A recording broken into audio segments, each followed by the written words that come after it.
Hey, I'm Riggers, thanks for dropping in. Today I'd like to talk about the Sega Saturn Sonic games, which consist of a new port of Sonic 3D Flicky's Island, Sonic R, and Sonic Jam. Excuse the monkey cover, it's just kind of something I have to deal with. So, Sonic x-treme, for those who don't know, was meant to be the Saturn's big Sonic game. This really innovative first 3D Sonic game developed, and development was led by, I believe the main sort of writing and direction was led by a man called Chris Sen. The game's engine was developed by a man, or at least I believe largely developed by a man called Ulfa Allen, if I'm getting the names correct. And they were two of the people who spearheaded a lot of development of the game. There was many other people involved in development as well. They're just the two names that I've heard most in relation to the game's development, but by no means the only people involved. The game went through a lot of different stages. There was characters that came and went from it, including someone called something like Tiara Cyberowski, something like that. Also been called Boobowski at one point. The game was called Sonic Mars at one point in development. All these different things. The game ended up disaster. Developers been worked to the bone, falling ill. The project. The one time they might have actually finished the project, Yuji Naka acted like a twat and decided to say no, even though this is a Sega game, you can't use another in-house Sega engine. So haha, start development again, taking away the engine that they were developing on that had previously been used for Nights into Dreams. So I don't know why Sega didn't have some sort of internal meeting with him about that, because to be honest it sounds like he was kind of responsible for the game's cancellation. But so with no big 3D Sonic game on the Saturn, because Sonic x-treme got cancelled, Sega hit a panic button, and as part of that panic button they got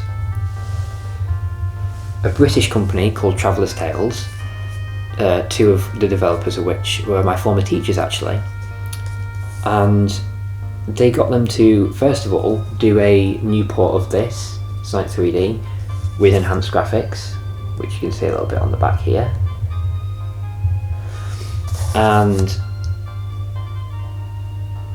as it says, the world's most famous video hero makes his debut in the 32-bit world of Sega Saturn! 7 massive zones of texture landscape and awesome 3D bonus levels set the scene for Sonic's greatest clash with Dr. Robotnik. Blistering sound effects, full motion cartoons, and Sega's legendary gameplay come together to rocket Sonic into the 21st century. You gotta love those 90s game descriptions. So it's pretty much just Sonic 3D, which came out in 1996 on the Mega Drive, but with slightly better graphics, essentially. Then they also, Traveller's Tales also made Sonic R, I believe at one point called Sonic Racing, if my teacher was anything to go by. Again, this is a bit manky, but never mind. And then we've got some little in-game screenshots in the back. Now this game is clunky as all hell. Playing it, my thumbs absolutely ache so much. How hard you have to press on that sound controller. I mean, my god, it's just like, wow, this game is ridiculous.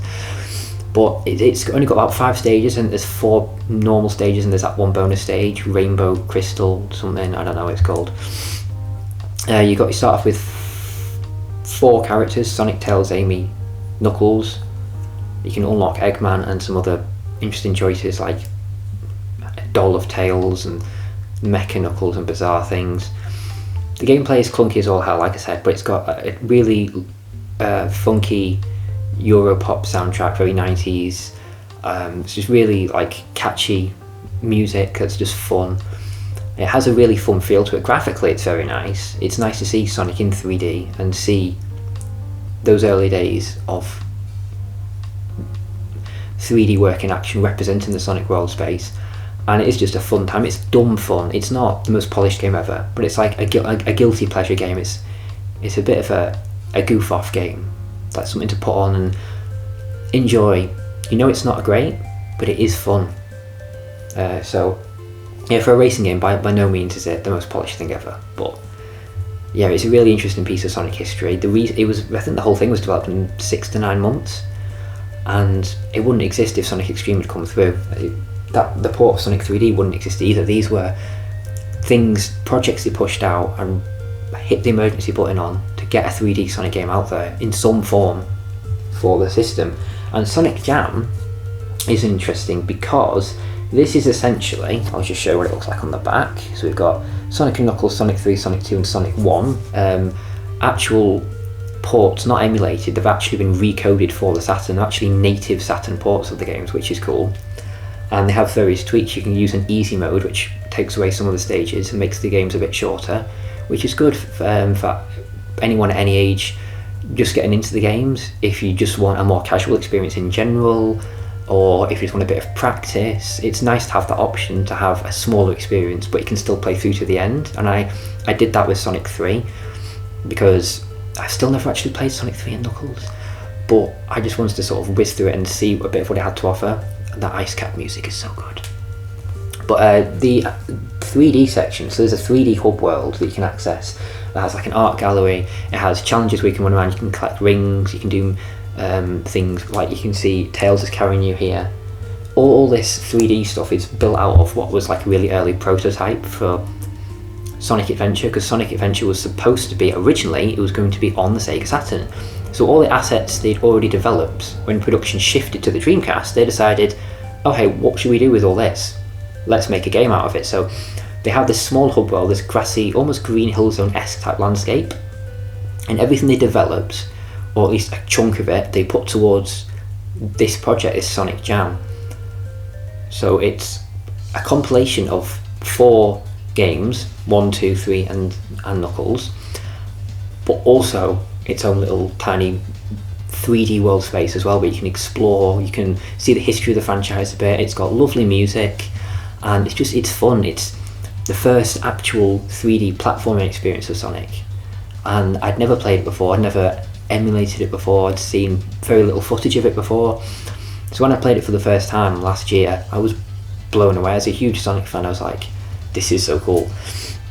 It's a really interesting insight into the history of the franchise to see those early roots, and it's also an interesting piece for the story of why it exists. It exists because Sonic X-treme failed to get something else on the Saturn that's 3D representation, and it also exists because they were shifting development of Sonic Adventure to the Dreamcast.